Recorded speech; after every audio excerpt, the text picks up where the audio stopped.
आज लोकसभा में pre budget document यानी आर्थिक सर्वे 2023-24 पेश किया गया। बस कुछ घंटे का इंतजार है। कल वित्त मंत्री निर्मला सीतारमण देश का आम बजट पेश करेंगी। टीवी 9 भारतवर्ष पर लगातार कवरेज में आप सरल भाषा में यह जान सकेंगे कि किस क्षेत्र के लिए बजट में क्या मिला है और खासतौर पर आपको क्या फायदा हुआ है।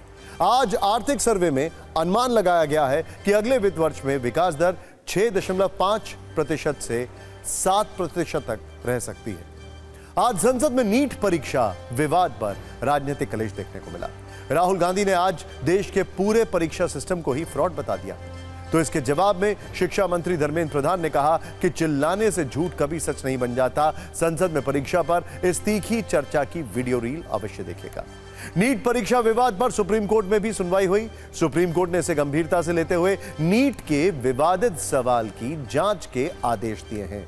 सुप्रीम कोर्ट ने कहा है कि आईआईटी दिल्ली के डायरेक्टर एक्सपर्ट पैनल बनाएं और कल 12 बजे तक रिपोर्ट दें। इस खबर पर हमारी नजर है क्योंकि सवाल लाखों छात्रों का है। कांवड़ रूट पर नेम प्लेट विवाद में आज सुप्रीम कोर्ट से शुद्ध फैसला आया है। अदालत ने कांवड़ रूट में दुकानदारों को नाम बताने वाले आदेश पर अंतरिम रोक लगा दी है और यूपी, उत्तराखंड और मध्य प्रदेश को नोटिस भी दिया है। शाकाहारी बना मांसाहारी और शुद्धता के सवाल पर सुप्रीम कोर्ट ने जो कहा उस पर पूरी रिपोर्ट। सत्ता में आज आरएसएस से जुड़े एक नए आदेश की बात करेंगे जिसमें 58 साल पुराने प्रतिबंध को हटाया गया है। नए आदेश के बाद अब सरकारी कर्मचारी भी संघ की शाखा में शामिल हो पाएंगे। इस पर आपको संघ के इतिहास और संख्या बल वाली जानकारी देंगे। एक जानकारी और आपको दें, बिहार को विशेष राज्य का दर्जा फिलहाल नहीं मिलेगा। राज्य सरकार की मांग पर केंद्र सरकार ने कहा है कि मौजूदा नियम के तहत दर्जा संभव नहीं है। इसके बाद लालू यादव ने बिहार के सीएम नीतीश कुमार से इस्तीफे की मांग की है। सत्ता में आपको अमेरिका की सत्ता से आया जरूरी अपडेट देंगे। जो बाइडेन अमेरिका का चुनाव नहीं लड़ेंगे। उन्होंने अपनी उम्मीदवारी वापस ले ली है। साथ में कमला हैरिस का समर्थन भी किया है। अमेरिका से इस खबर पर नए ट्विस्ट क्या है यह आपको जरूर देखना चाहिए। सत्ता में आज स शब्द जो है वो बहुत ट्रेंडिंग है। सावन, स से सोमवार, स से सुप्रीम कोर्ट, स से संसद और स से संघ। आज सावन का पहला सोमवार है और हम हमेशा की तरह तमाम जरूरी खबरों की एकदम शुद्ध कुंजी लेकर आए हैं। आज स अक्षर से जुड़ी 3 ट्रेंडिंग खबरें। पहली खबर सुप्रीम कोर्ट के नेम प्लेट वाले आदेश पर आधारित है। दूसरी खबर संसद में पेपर लीक पर हुए संग्राम से जुड़ी है और तीसरी खबर का केंद्र बिंदु है संघ, जिस पर 58 वर्षों के बाद एक नया फैसला आया। आज इन तीनों खबरों पर सत्ता की स्पेशल कुंजी होगी, लेकिन सत्ता में सबसे पहले यूपी सरकार के उस फैसले की बात करते हैं जिसके रास्ते में सुप्रीम कोर्ट ने आज भारी भरकम बैरिकेडिंग लगा दी। कांवड़ रूट पर खाने पीने की दुकानों पर नेम प्लेट लगाने का जो फैसला मुजफ्फरनगर से शुरू होकर पूरे उत्तर प्रदेश, उत्तराखंड और मध्य प्रदेश तक फुल स्पीड में पहुंच चुका था, उस पर सुप्रीम कोर्ट के आज के फैसले ने पावर ब्रेक लगा दिया। यानी अब किसी भी खाने पीने वाले होटल मालिक को अपने होटल के बाहर नेम प्लेट नहीं लगानी होगी। होटल मालिक को दुकान के बाहर अपना असली नाम नहीं लिखना होगा। होटल में काम करने वाले कर्मचारियों के नाम नहीं लिखने होंगे। दरअसल यूपी सरकार ने आदेश दिया था कि जिन रास्तों से कांवड़िए गुजरेंगे उन रास्तों में होटल मालिकों और ठेलों पर खाने पीने का सामान बेचने वालों को अपने नाम का नेम प्लेट लगाना होगा। यूपी सरकार के इस आदेश के खिलाफ association for protection of civil rights नाम के एक एनजीओ ने 20 जुलाई को सुप्रीम कोर्ट में याचिका दाखिल की थी। आज उस याचिका पर सुनवाई करते हुए सुप्रीम कोर्ट ने साफ साफ कहा है कि दुकानदारों को पहचान बताने की जरूरत नहीं है। होटल मालिक शाकाहारी और मांसाहारी खाने के बारे में बताएं। कांवड़ियों को शाकाहारी खाना मिले और साफ सफाई रहे, लेकिन नाम लिखने के लिए मजबूर नहीं किया जाना चाहिए। इस आदेश के साथ सुप्रीम कोर्ट ने उत्तर प्रदेश, उत्तराखंड और मध्य प्रदेश की सरकारों से 26 जुलाई तक इस फैसले पर जवाब मांगा। सुप्रीम कोर्ट का फैसला विपक्ष को खूब रास आ रहा है, जबकि सरकार के लिए यह फैसला दर्द देने वाला है। विपक्ष के बड़े बड़े नेता अपने तीखे बयानों से सरकार के दर्द को बढ़ा रहे हैं। अखिलेश यादव ने तो सरकार को सलाह भी दे दी कि नई नाम पट्टिका पर लिखा जाए सौहार्द्रमेव जयते, यूपी, एमपी और उत्तराखंड सरकार को शुक्रवार को कोर्ट में जवाब देना है। इसीलिए अभी सत्ता पक्ष से ज्यादा बयान नहीं आ रहे हैं, जबकि विपक्ष इसे संविधान की जीत बता रहा है।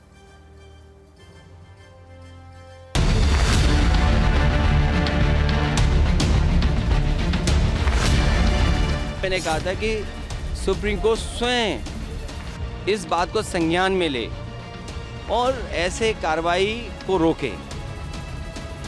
जैसे दिया बुझने से पहले फड़फड़ाता है, संप्रदाय की राजनीति खत्म होने जा रही है, इसका दुख भारतीय जनता पार्टी को है। हम कांवड़ यात्रा में जा रहे हैं तो अपनी शुद्धता पवित्रता के लिए हम थोड़ा सा केयर करना चाहते हैं। आइडेंटिफिकेशन हो गया है, इसको डिस्टर्ब मत करिए वरना लंबे समय के लिए एक बहुत बड़ा नासुर बनेगा।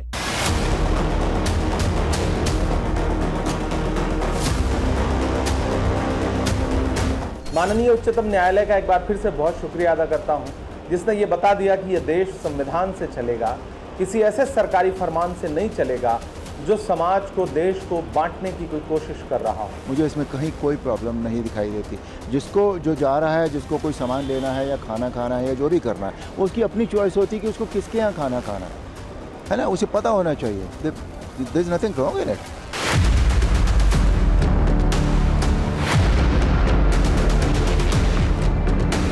ऑर्डर पर से बैड इलीगल था और हम शुक्रिया अदा करते हैं सुप्रीम कोर्ट का, उसने बहुत अच्छा आदेश दिया, क्योंकि हम डेमोक्रेसी में रहते हैं, सेकुलरिज्म को मानने वाले थे और ये सेकुलरिज्म की जो स्पिरिट है उसके अगेंस्ट में था ये ऑर्डर। मुलायम सिंह यादव की सरकार ने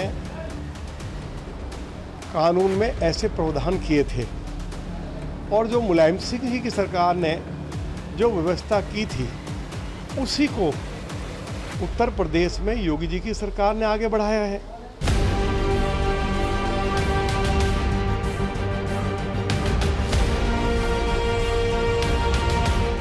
It is a completely unconstitutional order against the fundamental principles of our constitution. Thankful to the Supreme Court for standing by us. अपनी आइडेंटिटी छुपा करके अपनी दुकान के बोर्ड में हिंदू देवी देवताओं का नाम लिखते हैं, चित्र लगाते हैं। जैसे जय अम्बे टी स्टॉल लिखा, शेरावाली माता का चित्र लगाया। तो मैं समझता हूँ कि ये क्योंकि उनकी श्रद्धा नहीं है, ऐसा करना धोखा है। सरकार के फैसले पर सुप्रीम कोर्ट ने भले ही ब्रेक लगा दिया है, लेकिन बयानों से साफ जाहिर है कि इस पर हो रही राजनीति की स्पीड में कोई कमी नहीं आने वाली है। हालांकि इन सब के बीच जरूरी यह भी है समझने की कि जिन कांवड़ियों के लिए किया गया था और जिन होटल मालिकों और ठेले वालों को नेम प्लेट लगाना था, वो इस फैसले को कैसे देखते हैं। TV9 भारतवर्ष के रिपोर्टर्स ग्राउंड पर हैं, उनकी रिपोर्ट देखिए। विवादों वाला नेम प्लेट कहां कहां चमक रहा है और कहां इसे उतार लिया गया, ये भी देखते हैं।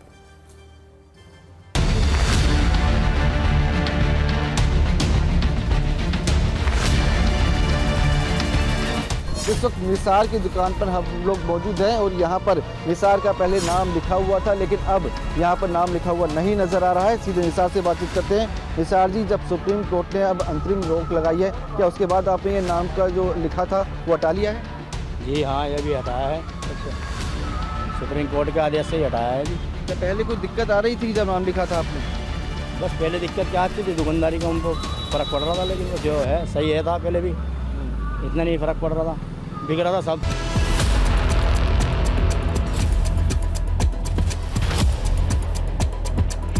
अभी भी यहाँ पर आरिफ का नाम आपको यहाँ पर लिखा हुआ नज़र आएगा। आरिफ, बात की जाए तो सुप्रीम कोर्ट ने अंतरिम राहत दे दी है, मतलब यानी कि अंतरिम रोक लगा दी है। आप इसको किस तरह से देखते हैं? बस उनका ऑर्डर है कि तख्ती उतार दो। अच्छा, तो तख्ती लगी रहेगी या फिर हटाएगी आप? नहीं, हटा रहा हूँ। हटा रही हो उसे जी। यानी कि आप ये कह रहे हैं कि जैसे सुप्रीम कोर्ट ने अंतरिम राहत दी है तो अब आपने ये नाम हटा रहे हैं? जी, जब वहाँ से आदेश हुए हमने हटा दिए। तो क्या असर क्या पड़ रहा है, मतलब कुछ असर पड़ा था पहले? नहीं, कुछ भी असर नहीं पड़ा।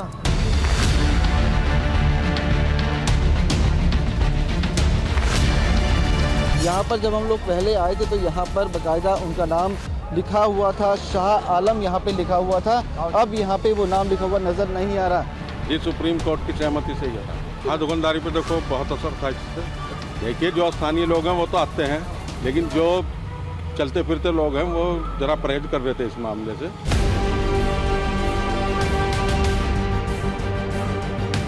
हमारी दुकान पे कावड़िए भी नहीं रुक रहे थे, जैसा पढ़े थे और चल रहे थे। तो अब बहुत अच्छा लगा है, सुप्रीम कोर्ट का बहुत बहुत धन्यवाद। ये फ़र्क पड़ रहा था कि जो भी आता था पहले नेम प्लेट देखता था, कोई जो आते थे बाहर से, बहुत कावड़ी ऐसे है जो आने के बाद सामान जो लेने से पहले जो है नहीं वापस लौट के चले गए। ऐसा कई बार हुआ है हमारे साथ में।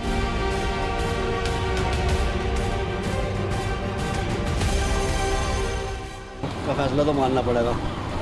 वैसे हमें नाम प्लेट लगाने से कोई दिक्कत नहीं है, लगाने में फ़ायदा दिखाई दिया था। हमें फ़ायदा ये दिखाई दिया था कि जिसका दिल करा था वो आवे था, जिसका दिल नहीं करा था वो दिखावे था। कांवड़ रूट पर नेम प्लेट वाले विवाद की स्पीड काफी ज्यादा है। एक जिला प्रशासन के आदेश के बाद जिस तरह से पूरे यूपी में लागू हुआ, फिर हरिद्वार और एमपी के उज्जैन में लागू हुआ था, उससे इसके और तेजी से बढ़ने की आशंका थी। यह सियासत का नेम प्लेट वेरिएंट है। बयान देने के मामले में नेता से अभिनेता तक सभी अपनी उपस्थिति दर्ज करा चुके हैं। इससे पहले कि इस विवाद के फैलने की स्पीड और बढ़ती, सुप्रीम कोर्ट ने पावर ब्रेक लगा दिया। शुक्रवार को जब ये मामला फिर से सुना जाएगा तो इस विवाद का राउंड 2 शुरू होगा। हमारी इस पर नजर रहेगी और इस मुद्दे पर लोगों की आवाज हम आप तक पहुंचाते रहेंगे। सुप्रीम कोर्ट के फैसले के बाद अब संसद चलते हैं, क्योंकि सत्ता में आज स शब्द से शुरू होने वाले संस्थान काफी ट्रेंडिंग है। आज से संसद के बजट सत्र की शुरुआत हुई। नई सरकार के सत्ता में आने के बाद यह पहला बजट सत्र था। सरकार और विपक्ष दोनों ने संसद में उठाए जाने वाले मुद्दों पर खास तैयारी की। तैयारियों का असर यह रहा कि पहले ही दिन विपक्ष ने सरकार को घेर लिया और मुद्दा था नीट परीक्षा में प्रश्न पत्र का लीक होना। नेता विपक्ष राहुल गांधी ने मामले को उठाया। उन्होंने कहा कि देश का एग्जामिनेशन सिस्टम फ्रॉड है। नेता विपक्ष की बात शिक्षा मंत्री धर्मेंद्र प्रधान को थोड़ी चुभ गई। जवाब में उन्होंने कहा कि सिर्फ चिल्लाने से झूठ सच नहीं हो जाता। लेकिन मामला सिर्फ नेता विपक्ष और शिक्षा मंत्री के बीच काउंटर अटैक का नहीं रहा। समाजवादी पार्टी के अध्यक्ष अखिलेश यादव ने कहा कि मौजूदा शिक्षा मंत्री के रहते बच्चों को न्याय नहीं मिल सकता। जवाब में धर्मेंद्र प्रधान ने कहा कि समाजवादी पार्टी की सरकार में पेपर लीक की पूरी लिस्ट है। एक बार पेपर लीक पर संसद में हुई सीधी लड़ाई वाली रील देखिए, फिर आपको संसद के बाहर और सुप्रीम कोर्ट में क्या हुआ वो भी बताएं। It's obvious to the whole country that there is a very serious problem in our examination system. This is not just a question of NEET, it is in all the major examinations. Now, the minister has blamed everybody except himself, right? चिल्लाने से सच झूठ नहीं हो जाएगा साहब। ये जो कहा गया देश की अभी की एग्जामिनेशन सिस्टम रबिश है सर, इससे दुर्भाग्यजनक बयान देश के नेता प्रतिपक्ष का कुछ नहीं हो सकता है। The Indian examination system is a fraud. That is what is at stake here. Millions of people believe that if you are rich and if you have money, you can buy the Indian examination system. जिन्होंने remote से सरकारें चलाई है, 2010 में 3 bill आया था sir, prohibition of unfair practice bill 2010। Sir मेरे सरकार की हिम्मत है, अभी हमने पब्लिक एग्जामिनेशन की रेगुलरिटीज में बिल लाए, कानून बनाए। क्या मजबूरी था कांग्रेस पार्टी की, क्या मजबूरी था नेता प्रतिपक्ष की? उन्होंने उस बिल को उल्टा किया, किसके दबाव में उल्टा किया? क्या निजी मेडिकल कॉलेज की दबाव में, उनकी घूसखोरी की दबाव में उन्होंने उस बिल को उल्टा किया था। अध्यक्ष महोदय, ये सरकार किसी और का रिकॉर्ड बनाए ना बनाए, लेकिन पेपर लीक का रिकॉर्ड जरूर ये सरकार बनाएगी। अध्यक्ष महोदय, मेरे आपके माध्यम से एक ही निवेदन है कि बिना ये मंत्री जी रहेंगे तो न्याय नहीं मिलेगा बच्चों को। इस बार सबसे अच्छा परफॉर्मेंस करने वाले देश की एसटी, एससी, ग्रामीण बैकग्राउंड, आर्थिक पिछड़े लोगों की है। क्या हम उनकी मेधाओं को हम चुनौती देते हैं? और बाकी रहा क्वेश्चन पेपर लीक की, सर मैं शुरू से मेरा एक स्टैंड रहा, राजनीति नहीं करना, लेकिन अखिलेश जी जब वहाँ दायित्व में थे उस सुबह की सर सारे सूची है कितने बार उत्तर प्रदेश में क्वेश्चन पेपर लीक हुए हैं।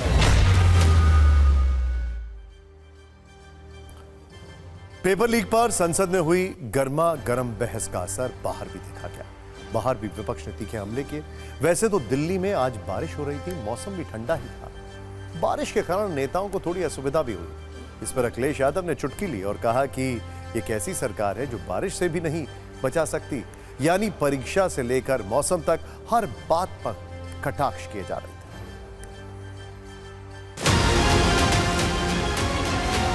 सरकार की नाकामी, बारिश से भी नहीं बचा पा रही सरकार। मंत्री जी को रिस्पांस देना चाहिए। मंत्री जी ने सुप्रीम कोर्ट की बात करी, प्रधानमंत्री की बात करी, मगर मंत्री जी को शायद ये बातें समझ नहीं आ रही हैं और वो ये नहीं बता पा रहे हैं कि वो इसके बारे में क्या कर रहे हैं। अगर पेपर लीक नहीं हुआ तो फिर सीबीआई जांच किस विषय पे कर रही है?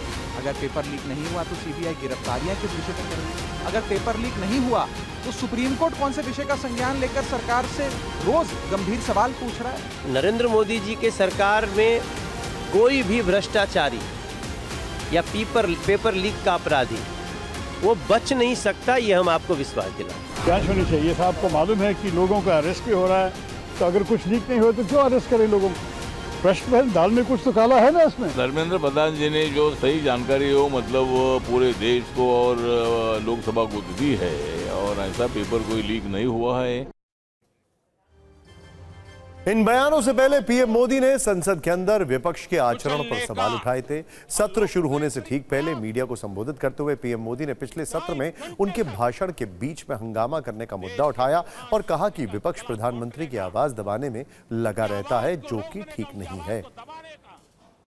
140 करोड़ देशवासियों ने बहुमत के साथ जिस सरकार को सेवा करने का हुक्म किया है देशवासियों ने, उसकी आवाज को कुचलने का अलोकतांत्रिक प्रयास हुआ। 2.5 घंटे तक देश के प्रधानमंत्री का गला घोंटने का, उनकी आवाज को रोकने का, उनकी आवाज को दबाने का लोकतांत्रिक परंपराओं में कोई स्थान नहीं हो सकता है। NEET under graduate paper leak पर संसद में तो हंगामा हुआ ही, सुप्रीम कोर्ट में भी आज इस मुद्दे पर एक्शन देखने को मिला है। 40 से ज्यादा याचिकाओं पर सुप्रीम कोर्ट में सुनवाई हुई। सुप्रीम कोर्ट ने उस विवादित सवाल की जांच के आदेश दिए हैं जिसमें जवाब के 2 विकल्प सही थे। इसी सवाल का सही जवाब देने पर 44 छात्रों को बोनस अंक मिले और 4,20,000 छात्रों को नुकसान हुआ। इसकी जांच के लिए सुप्रीम कोर्ट ने आईआईटी दिल्ली के 3 सदस्यों की एक कमेटी बनाने का आदेश दिया है। कोर्ट ने कहा है कि एक्सपर्ट टीम उनमें से एक सही ऑप्शन चुनकर कल 12 बजे तक रजिस्ट्रार को अपनी राय भेजे। इस मामले की अगली सुनवाई कल यानी मंगलवार को होगी। सत्ता में अब बात करते हैं आरएसएस यानी राष्ट्रीय स्वयंसेवक संघ की, जिसकी चर्चा भारत की राजनीति का अभिन्न अंग है। वैसे देखा जाए तो हर बार चुनावी रैलियों और बीजेपी पर सियासी विरोधियों के हमले में आरएसएस का नाम आता ही रहता है, लेकिन इस बार आरएसएस पर चर्चा की वजह है मोदी सरकार का वो आदेश जिसमें 58 साल पुराने फैसले को पलटा गया। दरअसल ये पूरा मामला कांग्रेस नेता जयराम रमेश के एक सोशल मीडिया पोस्ट से शुरू हुआ, जिसमें उन्होंने सरकारी आदेश की कॉपी और 58 साल पुराने आदेश की कॉपी दोनों को शेयर किया। जयराम रमेश के मुताबिक 9 जुलाई के इस आदेश में सरकारी कर्मचारियों के आरएसएस की गतिविधियों में भाग लेने के से संबंधित जानकारी दी गई है। आपको बताते हैं कि आदेश क्या है और उसके बाद जयराम रमेश के राजनीतिक आरोप, इस आदेश पर आरएसएस की प्रतिक्रिया और सरकार का पक्ष, सब देखना चाहिए आपको। साथ में आज सत्ता के न्यूज मित्रों को संघ की शक्ति वाला नंबर गेम भी दिखाएंगे, लेकिन पहले सरकार के आदेश पर फोकस करते हैं। 9 जुलाई 2024 को केंद्र सरकार की ओर से आदेश जारी किया गया। इसके अनुसार सरकारी कर्मचारी आरएसएस कार्यक्रम में शामिल हो सकते हैं। Department of personal and training की तरफ से यह आदेश जारी किया गया। इस आदेश पर deputy secretary government of India के हस्ताक्षर हैं। जयराम रमेश की ओर से शेयर किए गए आदेश की कॉपी में लिखा है कि दिनांक 30 नवंबर 1966, 25 जुलाई 1970 और 28 अक्टूबर 1980 के विवादित कार्यालय ज्ञापनों से आरएसएस का उल्लेख हटा दिया जाए। आपको जानकारी दे दें, सरकारी कर्मचारियों के आरएसएस से जुड़ने पर रोक लगाने का पहला आदेश 30 नवंबर 1966 में तत्कालीन इंदिरा गांधी सरकार की ओर से जारी किया गया था। उस समय केंद्र सरकार ने कहा था कि आरएसएस की वजह से कर्मचारियों की तटस्थता प्रभावित हो सकती है। यह संगठन धर्मनिरपेक्ष समाज के लिए अच्छा नहीं है।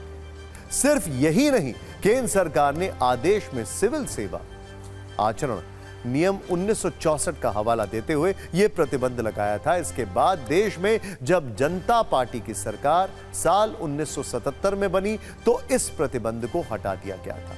लेकिन 3 साल बाद 1980 में फिर से इंदिरा गांधी सत्ता में लौटी तो इस कानून को प्रभाव में लाया गया।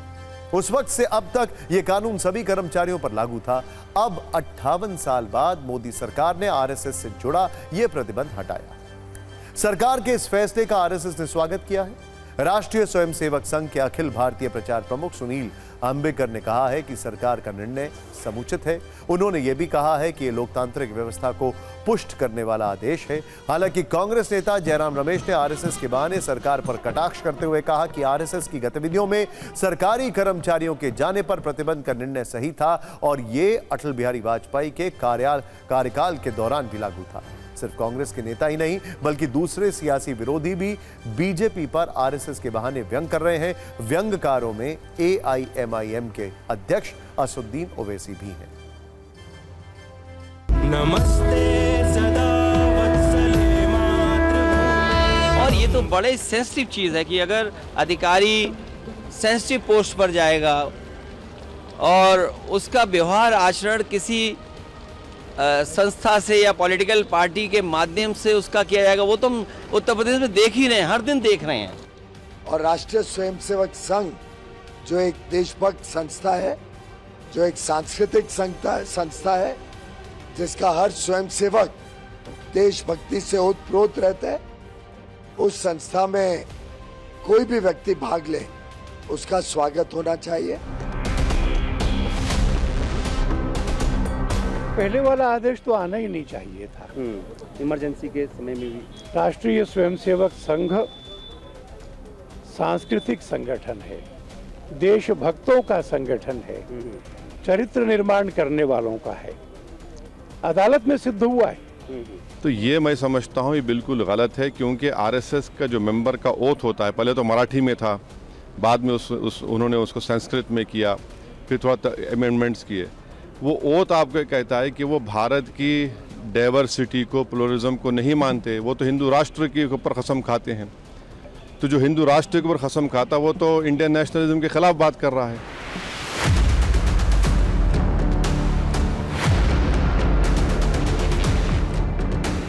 दशकों पहले कांग्रेस द्वारा लगाया गया प्रतिबंध असंवैधानिक, अलोकतांत्रिक, गैर कानूनी था।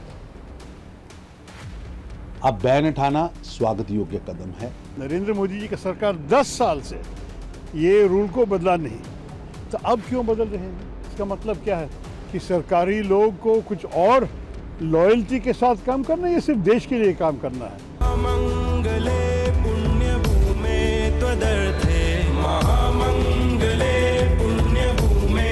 देखिए, संघ जो है वो सांस्कृतिक संगठन नहीं है, ये सब बहुत बड़ा झूठ है। संघ जो है, आरएसएस जो है, वो पूरे भारतीय जनता पार्टी की जो उसकी रणनीति होती है, उसकी जो प्लानिंग होती है, सब उनके मुख्यालय में होती है। कि ये बहुत ही स्वागत योग्य कदम है। आरएसएस एक सांस्कृतिक सामाजिक संस्था है। इस देश में नैतिकता से परिपूर्ण नागरिक बने, देशभक्त नागरिक बने, उसका कोई स्कूल नहीं है। अगर कोई है तो उसका नाम है राष्ट्रीय स्वयंसेवक संघ। कैमरे की हाइट नीचे। संघ की स्थापना 27 सितंबर 1925 को विजयदशमी के दिन की गई थी। संघ का सफर लगभग 99 साल का हो चुका। इस सफर के दौरान आरएसएस ने कई उतार चढ़ाव देखे। एक दौर वो भी था जब सरकार ने आरएसएस पर प्रतिबंध लगाया था। आपको संघ पर प्रतिबंध की जो कहानी हम बताने वाले हैं वो सरकारी कर्मचारियों से जुड़े आदेश से अलग है। ये वो प्रतिबंध है जो पूरे देश में आरएसएस पर लगाया गया था, और वो भी 3 बार। यह कहानी तब की है जब देश को आजादी मिले 1 साल भी नहीं हुआ था। 30 जनवरी 1948 को महात्मा गांधी की हत्या के बाद संघ पर प्रतिबंध लगा दिया गया था। 18 महीने तक संघ पर प्रतिबंध लगा रहा।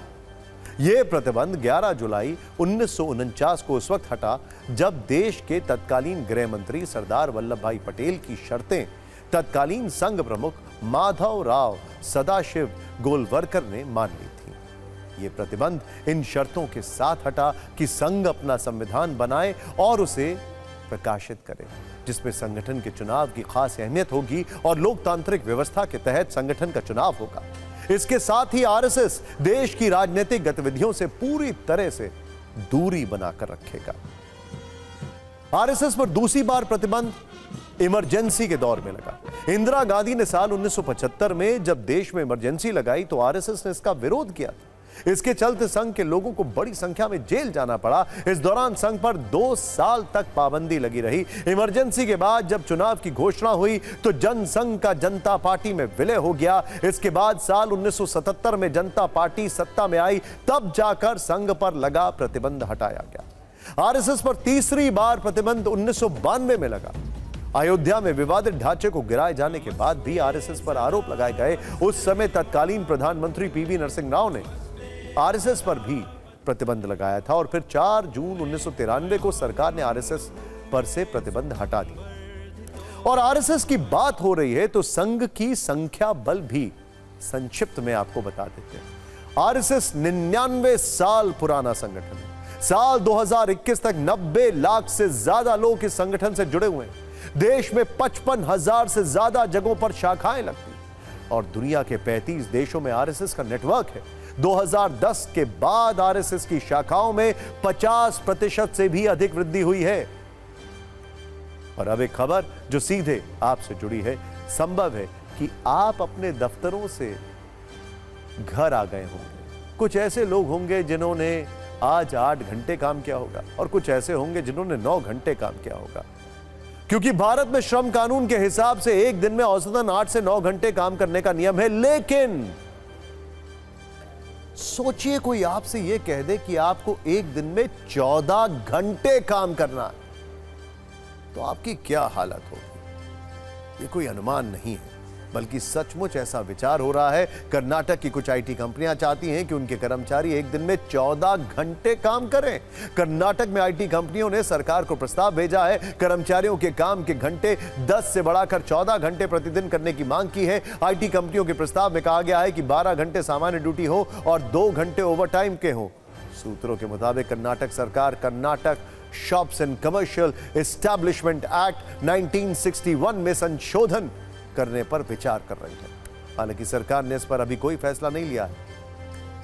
सोचिए इस हिसाब से 5 डे वीक वाले दफ्तर में एक कर्मचारी को एक हफ्ते में 70 घंटे काम करना होगा, जबकि मौजूदा श्रम कानून के मुताबिक 5 डे वीक में कर्मचारी को एक दिन में 9 घंटे काम करने की अनुमति है और एक अतिरिक्त घंटा ओवरटाइम के तौर पर काम करने की परमिशन है, यानी 10 घंटे काम कर सकते हैं। मौजूदा श्रम कानून के तहत हफ्ते में काम के घंटे 48 से ज्यादा नहीं हो सकते, लेकिन अगर एक दिन में 14 घंटे काम करेंगे तो 4 ही दिन में आपके 56 घंटे हो जाएंगे और 5 दिन में 70 घंटे।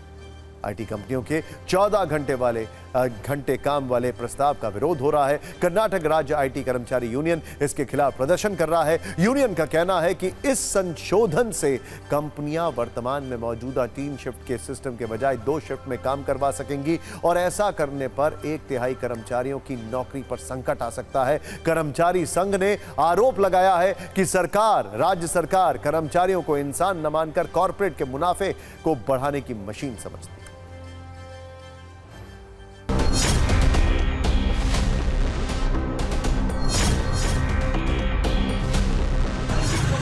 New law, which is to make us work more than 14 hours a day. So, which is already they are getting unofficially. They will make us do it officially and demand even more unofficially. Right? So think about it. When we relax now, we only have to do double work tomorrow. How many health issues are there in IT sector employees?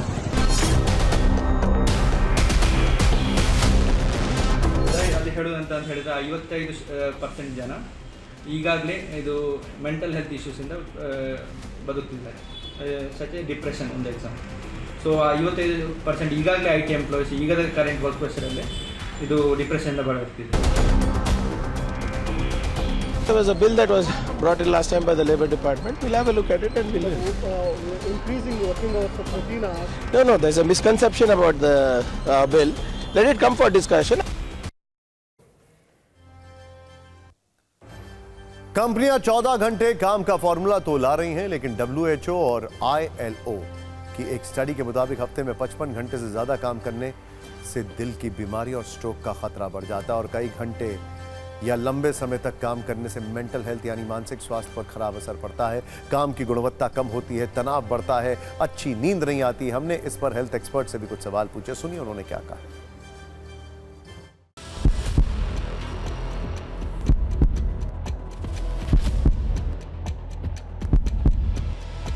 जो लोग हर दिन 8 घंटे से ज़्यादा काम करते हैं या एक हफ्ते में 55 घंटे से ज़्यादा, नॉर्मल 8 घंटे से जो कम काम कर रहे हैं उनके कंपैरिजन में 67% हार्ट अटैक का खतरा बढ़ा। अब इसके लिए देखिए जापान ने क्या मूवमेंट अभी किया है कि पेड फोर्स लीव अपने एम्प्लॉय को दे रहा है ताकि एम्प्लॉय जाए रिजुविनेट हो गया।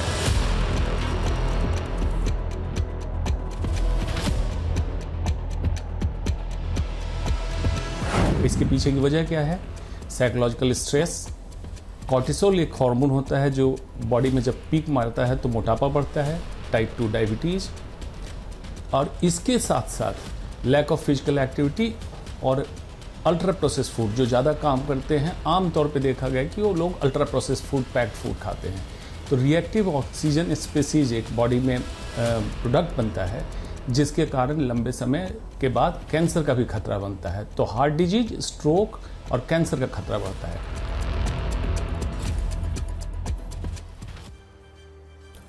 और अब आर्थिक सर्वे की सुपरफास्ट कुंजी को खोलते हैं। इस बार का आर्थिक सर्वेक्षण जो है वो आ चुका है और इसमें भारत की आर्थिक सेहत और जेब से जुड़े कुछ आंकड़े हैं जो आपको पता होने चाहिए। इस विषय को बोरिंग मत मानिएगा, क्योंकि देश की जेब भरी रहती है तो देश के नागरिकों की जेब भी सुरक्षित रहती है। इस सर्वे के अनुसार अगले वित्तीय वर्ष में भारत की जीडीपी ग्रोथ का जो अनुमान है वो 6.5 से 7% तक रह सकता है। यह भी बताया गया है कि भारत की रियल जीडीपी 8.2% की दर से बढ़ी है। यह लगातार तीसरा साल है जब यह आंकड़ा 7% से ज्यादा है। सरकार ने बताया कि उसने एलपीजी, पेट्रोल, डीजल की कीमतों में कटौती की है। अगस्त 2023 में एलपीजी कीमतों में 200 रुपए प्रति सिलेंडर की कटौती हुई थी, जबकि मार्च 2024 में पेट्रोल और डीजल की कीमतों में 2 रुपए प्रति लीटर की कटौती हुई थी। इससे महंगाई को काबू रखने में मदद मिली है। कृषि सेक्टर को खराब मौसम, घटते जलाशयों और फसलों के नुकसान के कारण चुनौतियों का सामना करना पड़ा है। इस वजह से खाद्य महंगाई बढ़कर 7.5% हो गई है। 2023 में यह 6.6% थी। वैसे तो कल पेश होने वाले आम बजट से हर किसी को सरकार से अपनी अपनी उम्मीदें हैं। जहां तक बात दिहाड़ी मजदूरों की है तो इनकी भी अपनी मांगे हैं। आपको एक्सपर्ट्स के दावों और मिल रही जानकारियों के हिसाब से बताते हैं श्रमिकों के लिए बजट में क्या हो सकता है। असंगठित क्षेत्र में काम करने वाले श्रमिकों के लिए बड़े ऐलान संभव है। श्रमिकों के लिए सामाजिक सुरक्षा कोष बनाया जा सकता है। इससे करोड़ों दिहाड़ी मजदूरों को प्रोविडेंट फंड, वृद्धा पेंशन, स्वास्थ्य और दुर्घटना बीमा का लाभ मिल सकता है। 18 जुलाई 2024 तक करीब 30 करोड़ श्रमिक रजिस्टर्ड हैं। अभी तक अस्थायी कर्मचारी सामाजिक सुरक्षा के दायरे में नहीं है। संगठित क्षेत्र में काम करने वाले कर्मचारी ईपीएफओ, ईएसआईसी के दायरे में आते हैं।